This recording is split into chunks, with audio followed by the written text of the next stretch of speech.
Good morning. जैसा कि आप लोग देख रहे हैं कि आज union budget 2026 presented by honourable finance minister Shrimati Nirmala Sitharaman ji. As usual budget is not N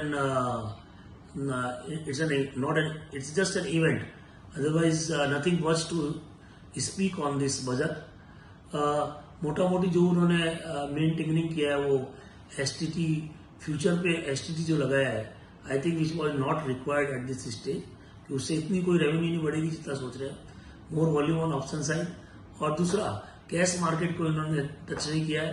तो मेरे ख्याल से ठीक है, ये मेजर रिएक्शन है, बट वो एक दो दिन में सबड्यूड हो जाएगा। परंतु overall Indian markets are FIs are negative on Indian markets. Already rupee dollar भी काफी इम्बैलेंस चल रहा है। ऐसे में अगर ये नहीं लाया जाता तो और भी अच्छा होता।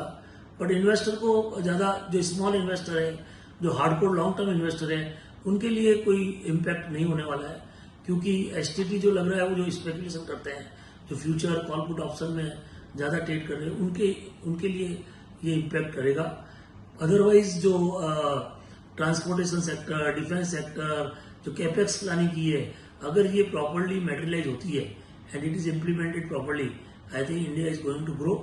और ऐसे में मैन्युफैक्चरिंग साइड को बहुत सपोर्ट मिलेगा और मैन्युफैक्चरिंग एक्टिविटी बढ़ेगी। उससे कहीं ना कहीं कंट्री में जॉब क्रिएशन भी होगा और ग्रोथ आएगी। मेरा it is my suggestion to all the investors that look for long term investment, look for cautious approach and do a good investment in the market, informed investment। otherwise कोई ऐसा negative नहीं है कि जिससे बाजार इतना खराब हुआ। हो सकता है एक बार ये रिएक्शन है, बट अगले 2-3 दिन में ये ठीक हो जाएगा। और जो भी डिसीजन है, वैसे भी बाजार कोई अच्छे मूड में नहीं है, क्योंकि ग्लोबल जियोपॉलिटिक्स प्रॉब्लम इतनी चल रही है, उसके चलते हमारा बाजार वैसे भी सपोर्ट नहीं दे रहा है। ऐसे में ये बजट में ऐसा कुछ नहीं है जिससे कि और कुछ खराब हो। जैसा चल रहा है वैसा चलेगा, और उसी तरह से हमको भी अच्छे स्टॉक्स, ऐसे खराब मार्केट में अच्छे स्टॉक्स देख के एक साल से 3 साल का व्यू लेके लॉन्ग टर्म इन्वेस्टमेंट करना चाहिए।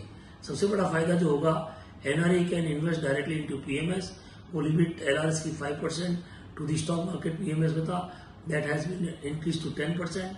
Definitely it will benefit to the Indian stock market, और एक लॉन्ग टर्म इन्वेस्टमेंट आएगा और वो कहीं ना कहीं बेनिफिट करेगा।